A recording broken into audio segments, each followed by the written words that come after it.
Hi, Anne. How are you? I'm doing just great out here in Madison, Wisconsin. I'm Ann Althouse of the blog Althouse and the University of Wisconsin Law School. And you are? I am Dahlia Lithwick from Slate.com, and I am speaking to you from Charlottesville, Virginia. Oh, nice. Well, it's terrible weather out here. In fact, it snowed here on Saturday when we had a big Tea Party rally, anti-Tea Party rally with Sarah Palin here at the Capitol. So it's been a bit surreal out here in Wisconsin. What's it like? I hate to say this. It's blooming, and there's lilacs and tulips, and it's like a Disney movie, but I'm sure it'll snow soon. Well, too much of that is not good for the brain. Right? You got to keep alert. I always used to say I wished I'd gone to law school in Chicago where it was cold all the time. I think I would have learned a lot more. Oh, you learn a lot in Wisconsin, I'll tell you. Well, so tell us about the Supreme Court. You're the do you have to write about the Supreme Court all the time, or how much choice of topics do you have there at Slate? You know, I have a ton of topics that I can do. I don't think there's any kind of really quota of do X much about the court. I mean, I love the court, and I feel like one of the things that's really interesting is how the press corps has shrunk at the court in the last couple of years. I mean, it's exponentially smaller than when I started. Why is and that? So Go ahead. Why is that? Is that just the decline of mainstream journalism, or is it that the court has gotten dull? No, well, the court's gotten dull this term, but I think it's a couple of things. I think it's partly that it's a very expensive beat, believe it or not, to put one dedicated reporter to hear 72 cases all year long. I mean, I think it's much more efficient if you're thinking about bottom lines to dedicate that person to something else. And I also think that there's a real feeling that, we can just count on the wire reporters. They're as good as anyone else, and they are really, really good. But it is a press corps that has shrunk, and it's interesting because I have noticed lately that the press corps has shrunk, and the number of people arguing at the court has shrunk, and the bandwidth of experience in the justices has shrunk. The court is getting smaller and smaller and smaller. It's really deeply weird, actually. Is that good for the court, do you think? Oh, I think it's terrible. I mean, I think, I keep waiting for another Margie Phelps to stagger in, from out in the world and just haul. Well, but maybe it's part of it's good for the rule of law and good for the prestige of the court for things to not seem very political and for things to seem sort of dull. And you saw Justice Breyer testifying before some committee in Congress in the past week talking about how he wasn't, how a judge put on a black robe in order to be anonymous. And so there is this kind of ideal of the anonymous judge that Justice Breyer was talking about on camera, ironically.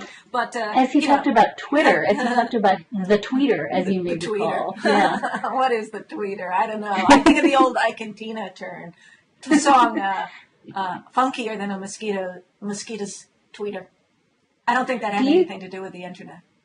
Do you remember, Anne, a couple years ago, Chief Justice John Roberts made a comment about how glad he was that everybody had come off the federal bench and that it was actually, in response to complaints that, hey, we don't have any Hugo Blacks, we don't have Sandra Day O'Connors, we don't have people who used to do all these different things. Everyone's got the exact same resume. And the Chief Justice kind of made the point you're making, which is, no, it's actually good for the court. We've got a very scholarly court, and we've got a very non-political court. And I remember at the time thinking, I guess, but I miss having people on the court who are kind of crazy and come from strange places and bring different worldviews to the court. I think that that's impoverished the court somewhat, that every single person comes off the federal bench. Well, I think you set up sort of or Robert set up false categories there, because I think that a lot of people who come off the federal bench and kind of seem like gray little scholars are in fact quite political. I've seen a lot of these people in academia and so forth. I think a lot of them actually are ideologues and have an agenda. And I think that some people who come out of the professions or out of politics or from some diverse places or from the state courts can, in fact, when they're on the Supreme Court, become the kind of properly judicial, scholarly judges that the rule of law demands. So I don't think it's that if they come from politics, they're going to be political, and if they come from the federal bench, they're going to be scholarly, they're going to be more pure. I don't think it works that way. So I just want good judges from wherever they come. And I do think we need diversity, and I think too much of this internal been a judge all their life sort of thing doesn't give the person enough what President Obama would call empathy, but also just a feeling for how things work in the real world, including an empathy, I think, for business people and for all kinds of interests that affect real people. I think that's exactly right. And I think that one of the things that's really tricky at the court is in the last decade or so, we talk about diversity in terms of the things that are easy benchmarks for diversity. So we can talk about racial diversity and gender diversity. And we're so focused on having a diverse bench using those metrics that we've forgotten that, hey, we don't have anyone who's ever defended someone on death row on the, on the court. We don't have anybody who's come from huge swaths of American legal life, not even to mention political life. I mean, imagine a Jennifer Granholm on the court. Imagine people who were politicians like Hugo Black. But I think it's really a problem that we've so bogged down on the idea that race and gender are the only types of diversity that matter.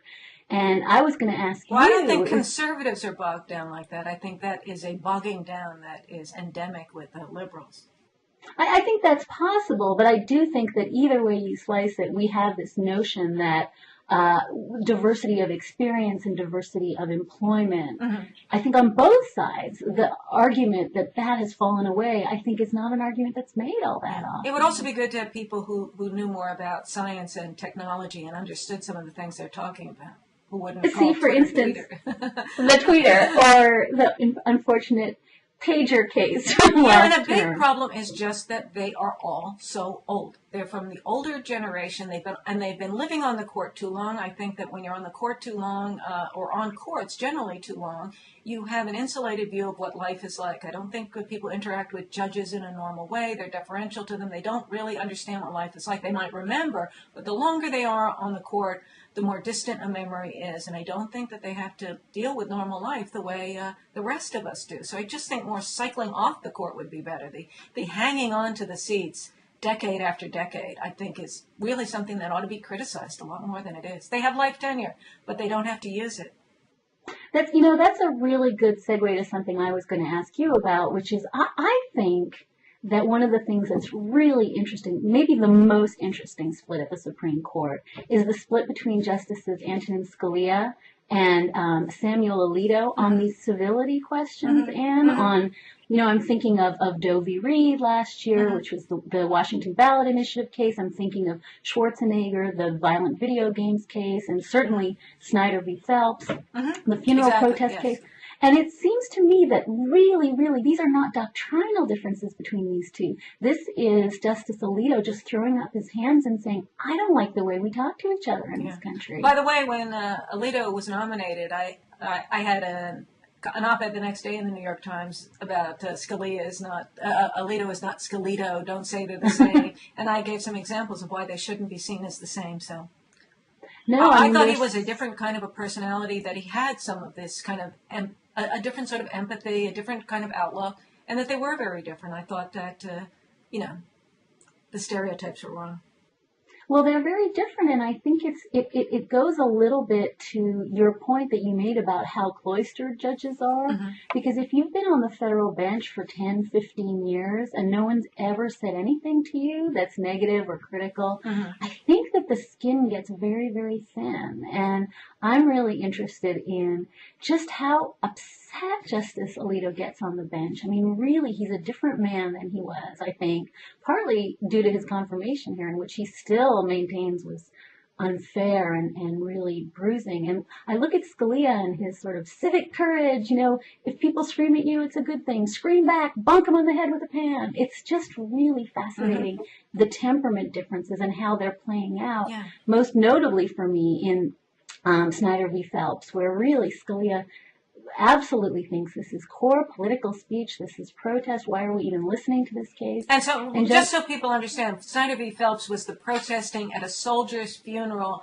with signs saying that God hates fags and the soldier would be in hell, and that God is killing the soldiers as a lesson to Americans that we need to reject gay people or something like that. I think that that's their cause and effect argument. Ridiculous, but they had free speech, and they weren't directly interfering with people getting in and out of the funeral or hearing the funeral, anything like that. So obviously they did have a First Amendment right. It was clearly supported by the court, but Alito wrote a dissent and really thought it could be different. So he's willing to roll back on strong free speech values for more of this civility.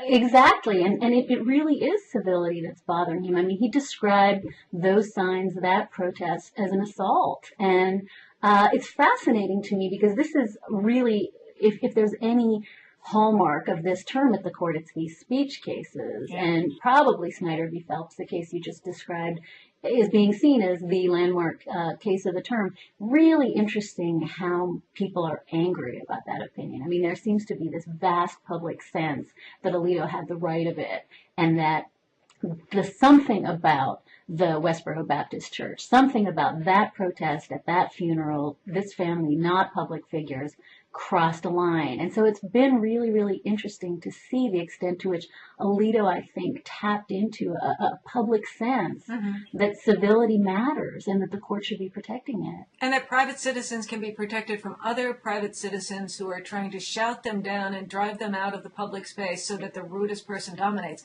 And I'm saying that in part because at this rally I was describing over the weekend here at the Capitol, well, we've been having these noisy, really passionate rallies since mid-February of people who were anti-GOP, anti-Governor Walker, and obviously anti-anything on the conservative side. And there was a Tea Party rally, just the typical tax day rally was planned for Saturday, and then Sarah Palin decided to come in and join the crowd, which then set up a kind of Facebook-led, I think that's how it's kind of organized, that the people who had been protesting the last 2 months would all descend on the side of the Capitol where the Tea Party people were, and basically just try to drown them out. So that you come to hear Sarah Palin, you wait 2 hours, and it was cold, it was snowing, and they're there. It's the Facebook page said, bring cowbells, bring noisemakers, bring puppets. I don't care about the puppets, but there were visuvulas. Am I saying that word right?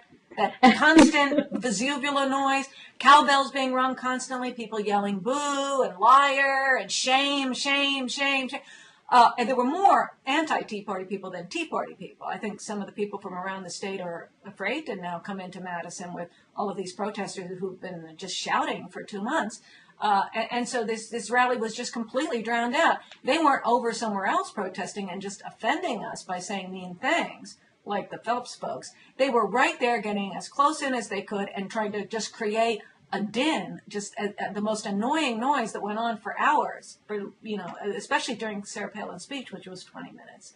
And I heard but that idea of just assaulting people with sound and just offensive, angry, driving you out of the public space noise, that was really going on here this weekend. It's still, I'm still like jangled from having that and being there to witness it and record it. And the accounts I heard said that literally people, particularly around the edges of the crowd, couldn't hear a word, Yes. right? Yes. I mean, it was gone. There was no way of... I had a guy that came right up behind me shouting, shame, shame, and pointing his finger like this, shame, shame, shame, right behind me. Sarah Palin is half a block away. There's a big loudspeaker near me, and I've got this guy yelling shame at me, and next to me a guy going liar, liar, and visuvulas everywhere. I just wanted to hear this speech, and there were people who've been waiting 2 hours in the freezing cold in April to hear this, and others were just intent on depriving them of the right to hear the speakers they came out. Now, what is that about? You can say, oh, well, the Phelps people are just hateful and crazy, but these are people in Madison who think of themselves as the good people with the good values, who are opposing people who have hateful values, but then they come in and act, it's like by any means possible. They act according to a method that is disrespectful of other people's right to hear and be heard. Do you think, Anne, that the new civility is, I'm entitled to have other people be civil to me? Because it seems to me that really is. Well, I didn't buy it. I never bought it. The whole post-Tucson Obama speech, I always thought that was, I'm trying to get you to put down your verbal weapons because I feel vulnerable now, but I'm not going to hesitate to use mine on you. In fact, this is another one of my weapons on you. Oh, you need to be civil. You need to quiet down. I never bought that. And they turned, here in Madison, it just completely went out the window as soon as, the Republicans started pushing their agenda through the legislature. One of the things, it's funny, when I remember after Snyder v. Phelps, I actually spoke at a conference about civility. You would have hated it. But, just hundreds of people talking about civility, and nobody knew exactly what we were talking about. Mm. It's such an amorphous, everybody acknowledges that there's a problem, but nobody knows what it is, and everybody thinks that the problem is something different from what they think it is. One of the things I thought was interesting is I tried to defend the Supreme Court's decision in that funeral protest case in Snyder v. Phelps by saying maybe it's a good thing that these are people who are actually disagreeing face to face. And maybe, and I guess I would say that about your experience this weekend, maybe it's better to be out there in the public square shouting at each other in the face rather than doing it on the web. And I know that's one of the strains in the Supreme Court, the anxiety about incivility, that certainly that Alito's feeling and Breyer's feeling it, is that incivility on the web is dangerous, right? That leads to people killing each other. Could it possibly be a good thing, Anne, that at least we're out there talking to each other again? Well, I got assaulted twice, within the space of 2 hours, by people who didn't like my presence there, and I've experienced a lot of hostility. I think a lot of people are not willing to go out and be in a vigorous sphere where they're, arena where, especially if they're in the minority, especially if people are being hateful to them, they feel physically threatened. And, do you remember all the feminist literature about speech and how other people's speech was silencing you? There was a whole feminist thing to the circa 1990 that I remember very well. That some of the things you were just saying reminded me of, where the idea was you're being silenced by other people's speech. Now, I don't buy into that, but there is an idea that there are different kinds of people, and the rude ones, the physically tough ones, and the people who don't feel physically vulnerable or intellectually vulnerable are able to dominate the space when you go out into the fray. And what can other people do? I mean, a lot of women will stay home. People who are more physically weak will stay home.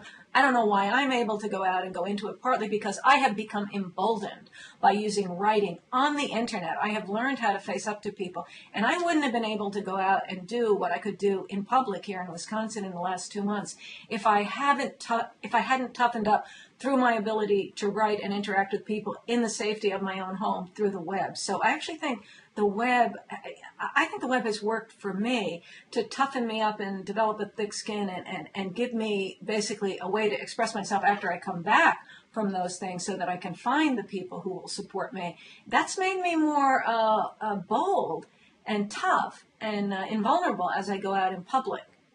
That's incredibly interesting. And so I actually think that as a woman, as an older woman, as someone who, basically went through my whole life trying to do things that will help people think well of me and like me and so forth, that I did not have that kind of thick skin. I have developed it through blogging.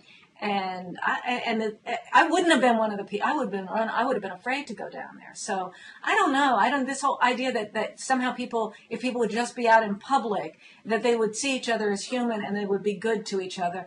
I don't know that really happens, and I think it would select a certain type of person to be the ones that were out there in public, and a lot of people would just shrink back at home. Talk about the silent majority. They would be a lot of women, a lot of older and younger people, and it's just the tough guys and the assholes that go out and would dominate the fray. It's funny. I love what you're saying. I'd never really thought about it, and I actually have had exactly the same experience where most of my life, if somebody quirked an eyebrow at me, I'd burst into tears. Women are absolutely socialized to be approval and seekers. Men control women using that. Well, I think it's not even that. It's that I think we're really terrified of being emasculating bitches. Right. And so we pull back. And I think you're quite right. I wonder if I could have toughened up if I hadn't been writing for the internet all these years. And you just realize that, you're out there, you're a dancing bear, and people are going to bonk you in the head. No matter, you do get thicker skin. But it hurt at first, though, didn't it? Didn't you? Of course. And it's still and it's hurt. great when you at some point you get through the wall and you're into the free zone, and it's really liberating. I don't know if I'm through the wall yet. I think my head's sticking out one side of the wall, and my feet are at the other. You got to go through. Well, don't get stuck in the wall. That's like the Winnie the Pooh when he's in the hole, right with the honey jar. But let me try to reframe what I'm saying, because I I'm interested in what you say about this. Mm-hmm. I think that the argument about the internet is the daily me argument, right? The Cass Sunstein talks about this, where all you do all day is read people you agree with and reaffirm every day that, your people are like you and the other people. And so it's these two echo chambers that don't interact. And if that's correct, and that I do think is correct, that we're having less and less conversations across the divide, then is there something to be said for being out in public and actually engaging, actually hearing the other side? So I'm not making the point. Well, that's I'm not making the point. You see why I laugh. That you see each other as human, or that, you get out there and she's just a blue-haired old lady with a walker and suddenly, your heart turns over. I'm not making that point. I'm saying that you're engaging, and maybe there's some First Amendment merit in this marketplace of ideas argument, that you're actually in a marketplace. You're actually trading ideas. And where else on the internet does that happen? Okay, well, then what do you say about the echo chamber the echoing of the echo chamber that has been echoing here since mid-February, where people who are interacting and reinforcing each other over the same values, they chant the same thing over and over, and if you're not with them, you will be pointed out. We have been pointed out with people pointing in our face going, "You're a Walker plant. He's a Walker plant." Or I've been in the Capitol Rotunda in a group of people where a man stood with his finger over me, pointing down at me and saying, "Agent provocateur." Okay. Yeah, I don't. Okay, so that's not what so this idea that if you were in public, people wouldn't behave like that. That's not my experience. And that if we went out in public, we could talk. Well, I just described what it was like trying to interact with the Tea Party people when the other people came around and tried to deny that to us. So when you're in public, it's a different dynamic. So I don't accept the dichotomy between public space and the internet space, that the internet people are in the echo chamber and in public they're not. I think there are echo chambers in both places. I don't think my blog is an echo chamber. I take lots of different positions. My people disagree with me, agree with me. I have all kinds of people in the comments, and I think I'm trying to create a forum where people can learn to talk to each other. And I don't ban commenters like they do over Lawyers, Guns, and Money if you don't agree with them and that sort of thing. There can be things like that on the internet, and there can be things like that in public, but I don't accept the public internet dichotomy that you just set up. Well, it sounds like you're saying one further. You're saying that actually the face-to-face confrontation in public is much worse. That to the extent that people say, for instance, I think Justice Breyer would say, the internet is a sewer where people can talk awfully to one another. You're saying quite the opposite. You're saying the sewer is being out there face-to-face with somebody who's pointing his finger in your eye. Well, different people are empowered. On the internet, people who can write well are empowered, or people who can speak on camera like this are empowered. People will question whether I'm one of those people. But in public, people who are not intimidated and people who can intimidate others are empowered.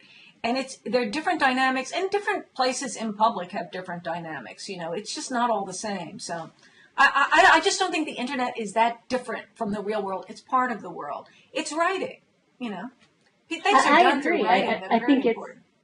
I think that the same things that we say now about the internet, we used to say about the printing press, right? Mm-hmm. I mean, every new form of technology scares the pants off people, and there's this feeling that this is the beginning of the end of civil discourse. Yeah. And what's great about the internet is better than has ever existed before. And what's kind of sewagey and scary about the internet is scary and sewagey, but I think that you can't possibly paint with a broad brush. I wonder if you want to tell me a little bit about the Wisconsin judicial elections, because I am so far away from that. I'm following it on this thing we call the Tweeter. Okay, well... and talk about it. When Scott Walker and the Republican legislature started doing the things that they were doing, particularly in cutting back on collective bargaining rights for public unions, we got all of these protests here, and at some point people started relocating their hopes into the Wisconsin Supreme Court judicial election. We have 7 members on the court, and it's very widely perceived that there's a conservative-liberal balance with 4 conservative, 3 liberal, and the seat where the incumbent was up was one of the conservatives. So the protesters got the idea that they would push their hopes onto this candidate who, based on the primary, seemed to have had little chance to unseat the incumbent. The incumbent was David Prosser. The challenger was Joanne Kloppenberg. So, I mean, there were protests here where I have it on video with people yelling, April 5, keep hope alive, vote Kloppenburg. And it was with real passion. So in other words, here's something we can win. We can show them that what happened in November when the Republicans won all these elections, that it's changed since then, that our protest has, and that they're showing their true colors, will bring something out, and we will get Joanne Kloppenburg in, so that it would represent a real political victory for the anti-GOP forces if Kloppenburg won. Now, ironically, we have both the candidates had accepted something that was in the Wisconsin law where you could get public financing, $300,000 each for your campaign if you accepted that cap. So both of them were locked into $300,000.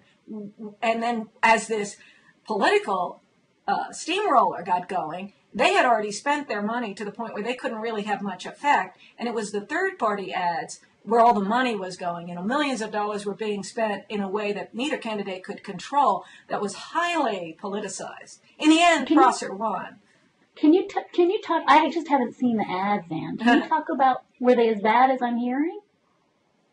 Yeah, they were terrible. One was attacking Justice Prosser because back when he was, I think, a DA, when he was a prosecutor, he had some people who had been abused by one of the Catholic priests who went on to be one of the most notorious.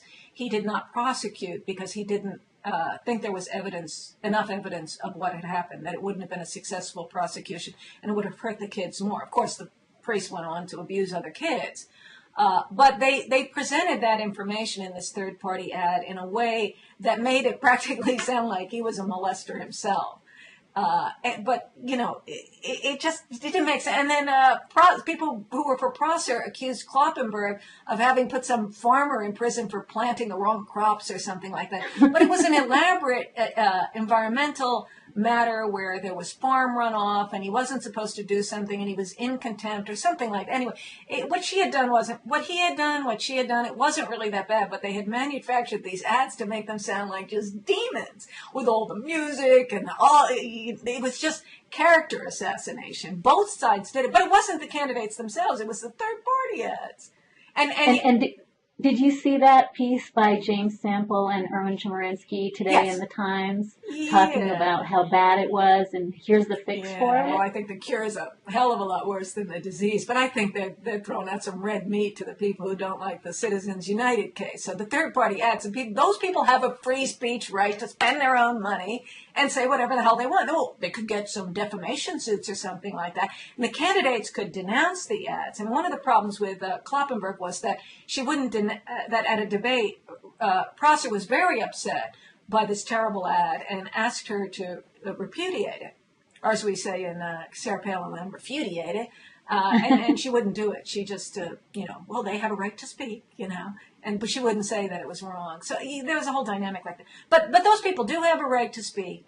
A First Amendment right. It's free. The idea that you could cut that, but this op-ed that you talk about by Chemerinsky and Sample is saying that there's a special need to keep judicial elections clean, and that could be the compelling interest that would justify limiting free speech. Because, of course, where there's a free speech right, you can nevertheless, you can, without violating the First Amendment, cut it back if you can say you've got this compelling state interest and so forth. But the idea that judicial elections are special would be enough of an interest to cut back free speech rights, I think that's crazy. I just think that's a terrible argument. I don't believe they really think that. I think it's just red meat for the people who are still annoyed at the whole Citizens United phenomenon.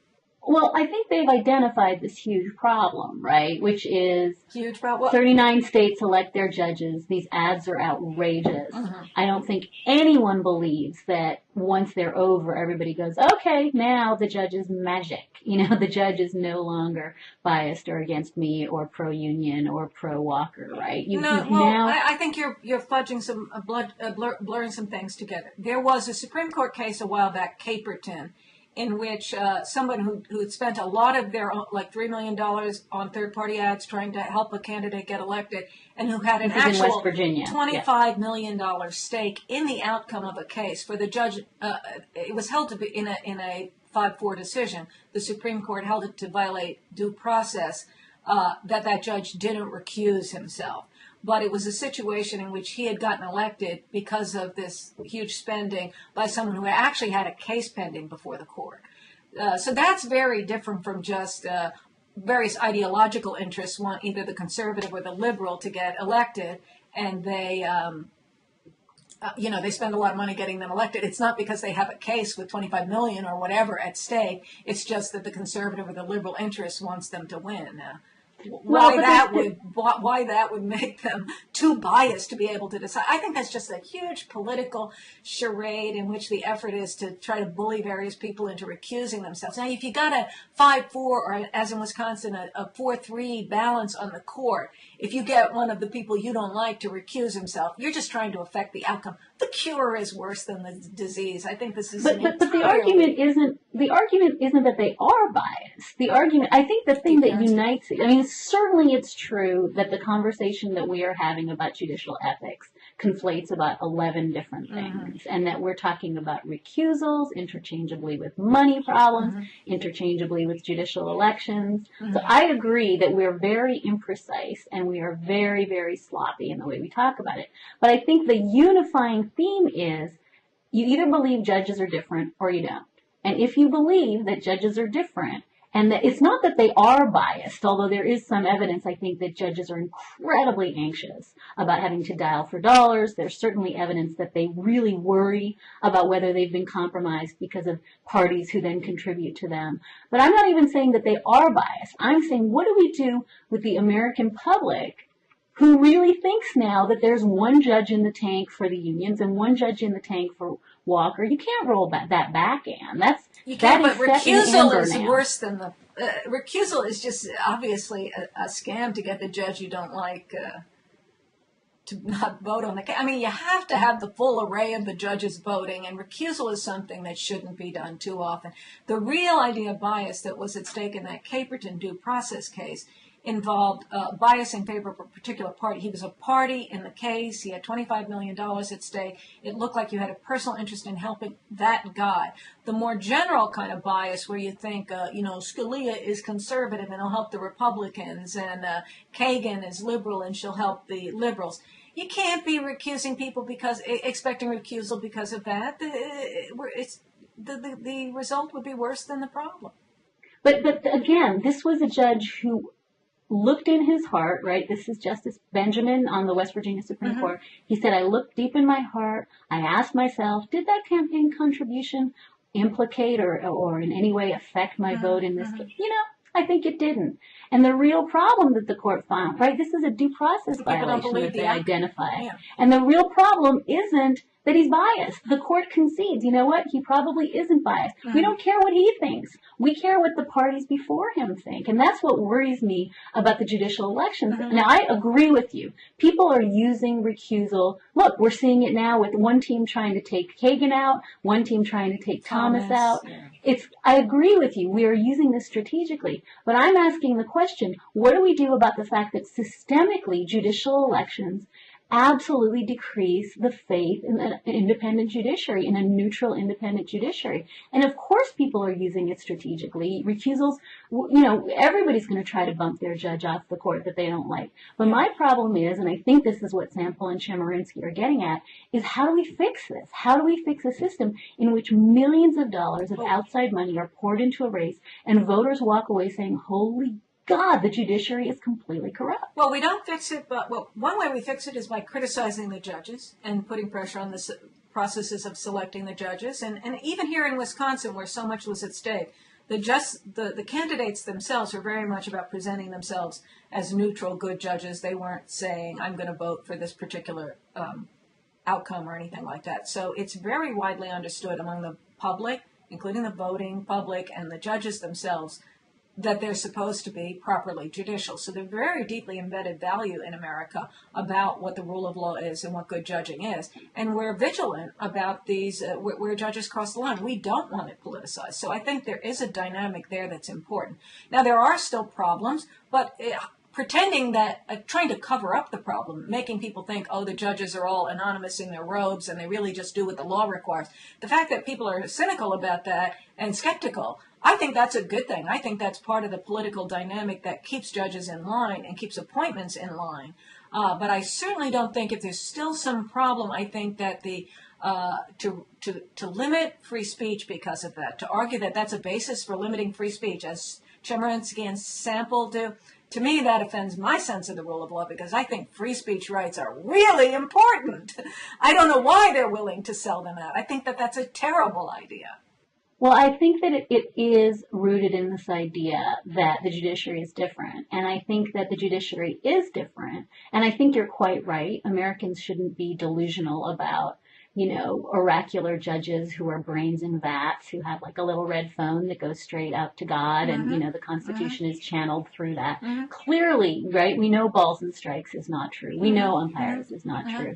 But at the same moment that they have that absolutely cynical view, I think we have to believe, Mm-hmm. like you say, this value is so entrenched.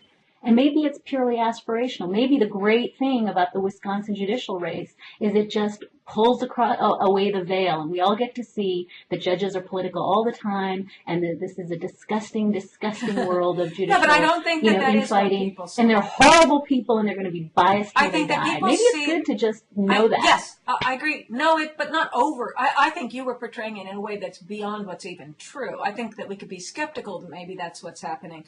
But I do think that Kloppenberg and Prosser were actually both good people who would try to be good judges, but they're human beings who live in the world, and we need to understand that. And also, I think part of what needs to be developed, and I think Justice Breyer does this in some of his speeches and his books, which I like very much, is to say that judging isn't something that's just about saying what the text really means and so forth. There is a connection with real lived human life, and I think that's what Barack Obama was saying when he talked about empathy. Now, some people think what he meant by empathy was you should come down on the liberal side. Obviously, that's not right, but there's a connection. It's not just text. It's not just something that's in the abstract or in the stratosphere somewhere. It obviously is interwoven with real life and real human values and real practical needs and so forth. And people need to have a more sophisticated idea about how law includes other things like that, and that it isn't wrong for that to be true. It would be terrible if we had judges who were able to completely abstract themselves. We wouldn't accept their outcomes if we had them. If we saw what those people would do, those mythical people, right, we wouldn't accept it.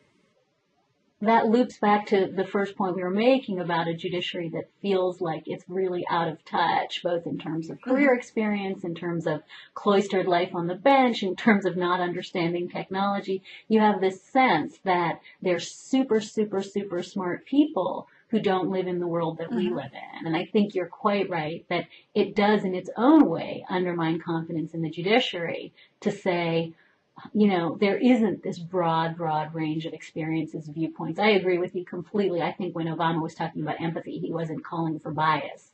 He was saying we need different viewpoints. We need people who come from different places and who can argue vigorously for different things. I wonder if... I wouldn't say... I would correct the word viewpoint. I don't think it's viewpoints. That sounds more like political opinions and so on. I think it has to do with just background of what kind of life you've lived when someone comes on the court and talks about something like a psychological injury or a business setback or damage to one interest or another. What do those words mean to you? It resonates with some kind of experience that you've had. And by bringing in different people that come from different backgrounds and know different things, you just have more representation of a true picture of what the world is really like and what human beings really experience. And that has to be part of the understanding of the law and the application of law to fact and so forth.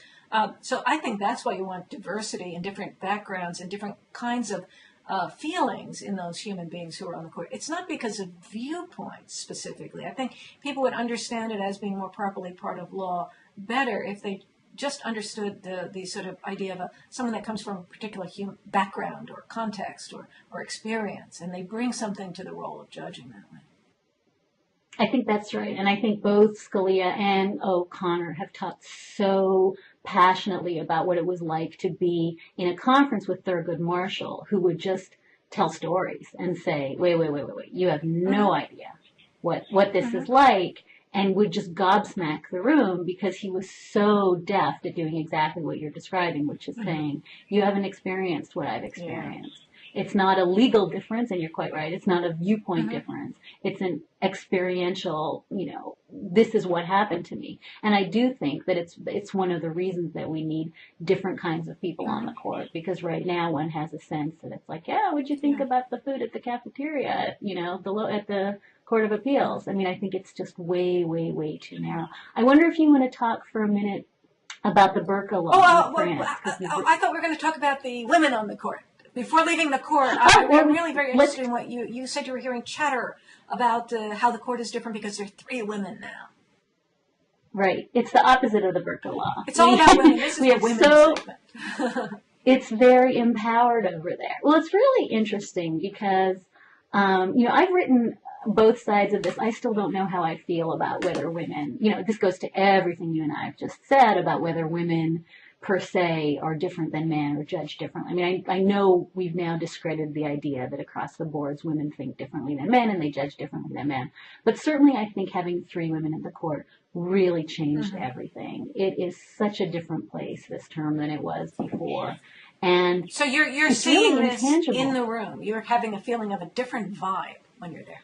Oh, it's absolutely. I mean, first of all, the women are loud and they're pushy, and you've probably heard that it's impossible to get a word in edgewise this term. I mean, there's hot benches and then there's en fuego benches. This bench is so hot that the average oral advocate at court has about 6 or 7 seconds to answer a question that is often a 3-part question before someone else jumps in. It's insane. And, it's Kagan, it's Sotomayor, it's Ginsburg. I mean, these are not shrinking violets. And in fact, I would say both Kagan and Sotomayor talk a lot more than the justices that they replace. So you don't get more civility by bringing the women in. Well, you certainly don't get quiet. What you get is just very, very aggressive questioning.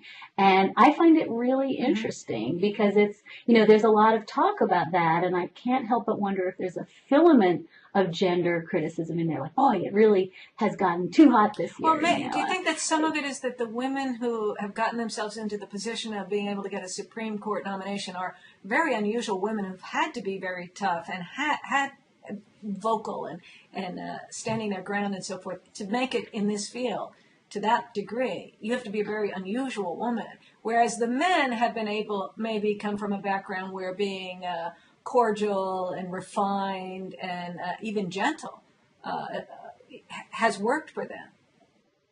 That's a nice insight, and it dovetails perfectly with, Justice Alito, when he came on the court, barely spoke at all. I think Justice Souter, when he came on, literally went a year without speaking. I think they both are pretty naturally reserved people. Justice Thomas, who kept waiting for oral argument to embrace them and realized, I better open my mouth or I'm not going to get a word in edgewise. You'll recall last year when Sotomayor had her first day on the bench, I think she asked 46 questions in her first argument.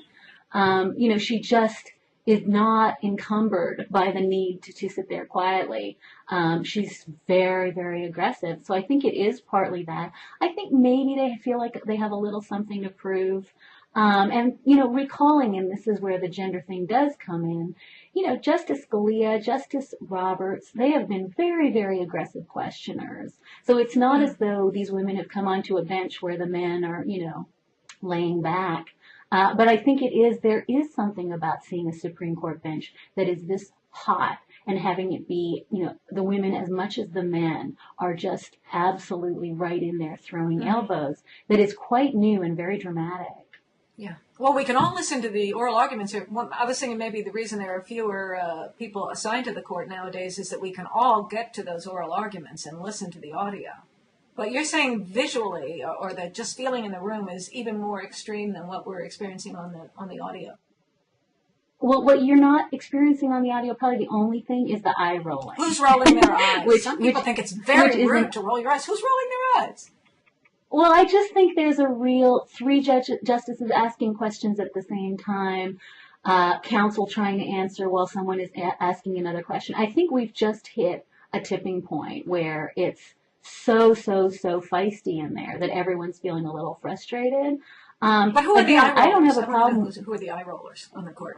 I don't know who isn't. They're an all eye roller, rolling quite their eyes. frankly. Good Lord. I mean, we've certainly seen this term, the Chief Justice forced to traffic cop things, forced to say, you know what, Justice Sotomayor, let Justice Kennedy finish his question. So we've seen a lot of that, which is new.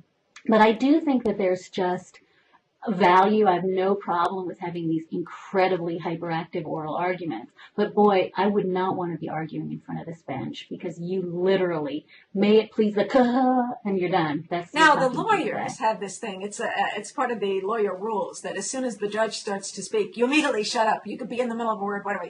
So they don't have the normal feeling. This is like my point about being abstracted from real life. They don't have the normal experience of when you interrupt somebody that they might talk over you and pressure back, you know. Oh, that's right. And you may remember, it's very abnormal. Well, I mean, you just did it to me there, so that's an example. I try to do it on Blogging Heads, by the way. I think it helps conversation a lot.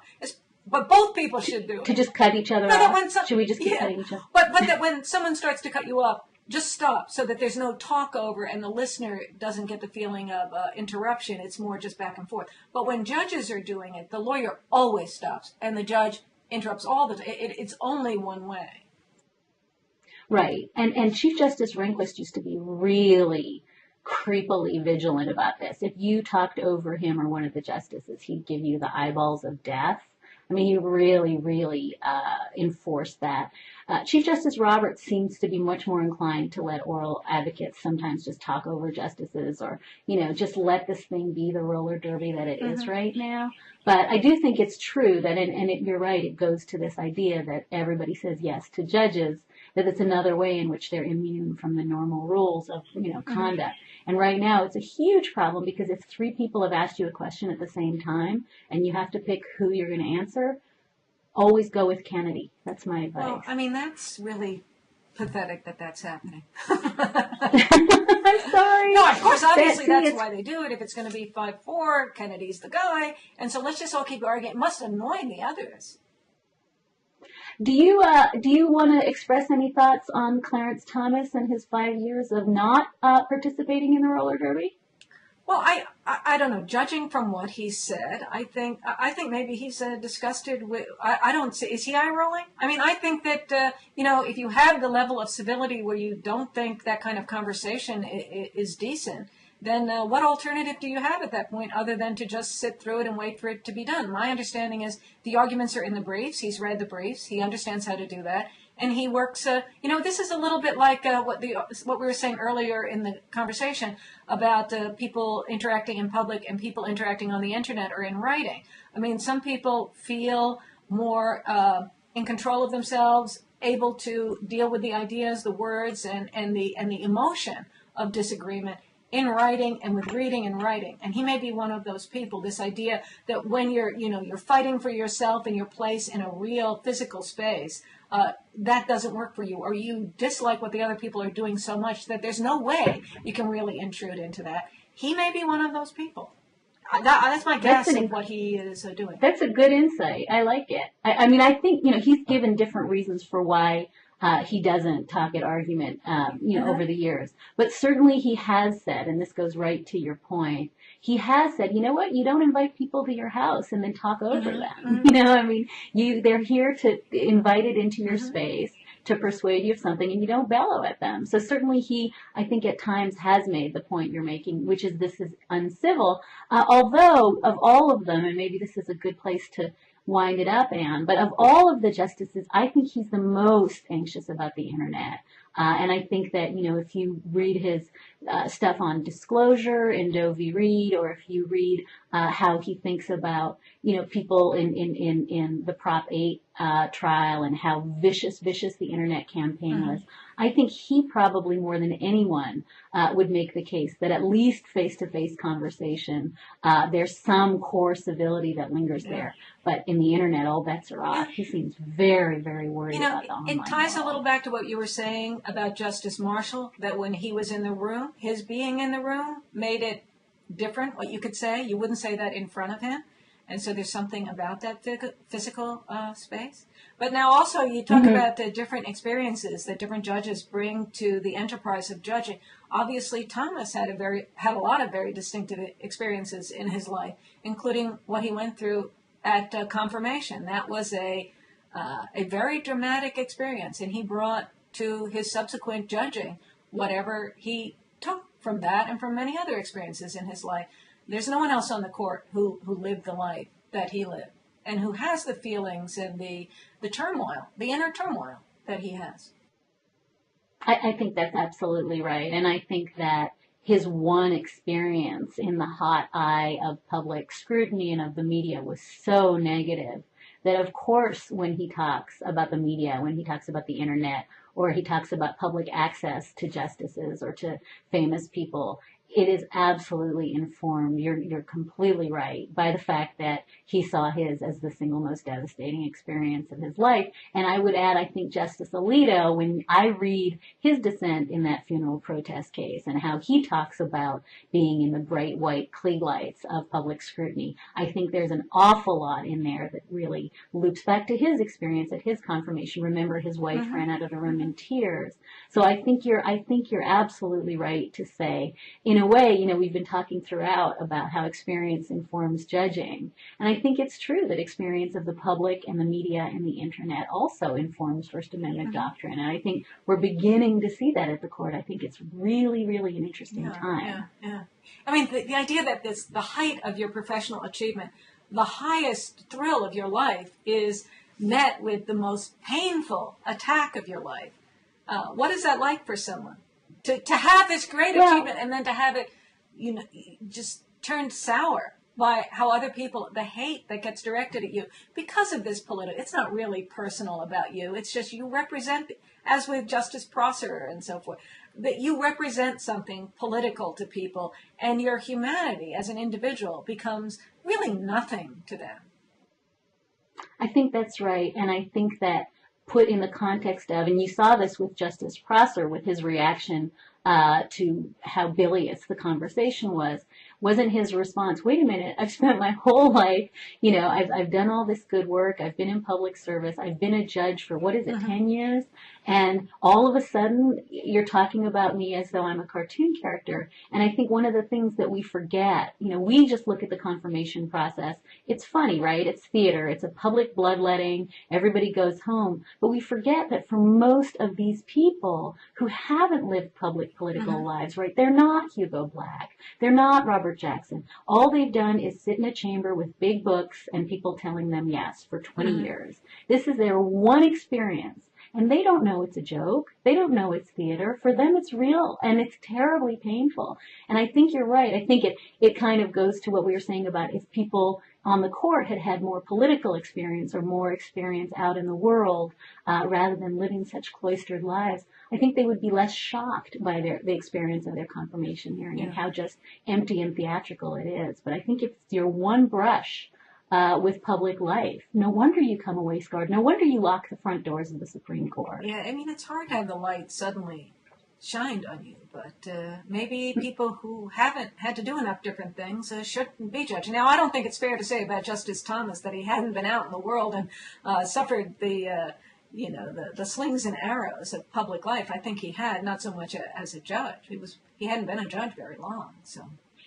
Right, but it was on a much smaller scale. I mean, certainly I think he'd had a lot of criticism, and certainly he had already experienced what it was like to have people target him for his views. But I think his confirmation hearing, none of us in our lifetimes are going to go through what these people go through at their Speaking of the internet, if the internet had been around with blogging and so forth back when in 1992 when Thomas confirmation hearing was going on, it would have played out completely differently. How would it have played? If the bloggers were in there picking everything apart, I wish the law professor bloggers had been in there supporting him, dealing with every little thing when that was happening. If the political discourse about it had been pulled apart and opened up by what we can do on the internet now, I think it would have been completely different. I think Bork would have been completely different. I think Watergate would have been. I don't think Nixon would have resigned if there had been bloggers back then. I think the internet has changed things, but if you project it back into the past, I think a lot of past events would have been different because of it. So maybe, Justice Thomas, if you're watching Blogging Heads, the internet can help you. Don't unplug us, Justice Thomas. We love you. And this has been a real pleasure. We didn't get Thank to the you very burqas, much. but We'll do burqas all next right. time. Or maybe Those we'll just French. do blogging heads in burqas. Pardon me? I said those French. Do it in French? I was just giving my little comment on the burqa law in France. I just did a little fist shake and said those French. What? That's all I have to say for now. We used up too much time on America. I thought your post on it is worth reading. I think, you for what, I guess we'll do burqas just briefly, but I think that your post is really smart. And I think that, it looks like it's a neutral law, but boy, does it feel like it's targeting Muslims. I've gone back and forth on this. I got to tell you, I think it's hard, but I think it's so paternalistic to say we're protecting you from the men in your lives. It just, it's saying that women don't have their own expression when they choose what kind of religious garb to wear. Obviously, the French don't have the same free speech tradition that we have, and this topic would fit well with the things we've been talking about free speech, freedom of religion. They have secularism as a kind of an affirmative value that they're trying to force.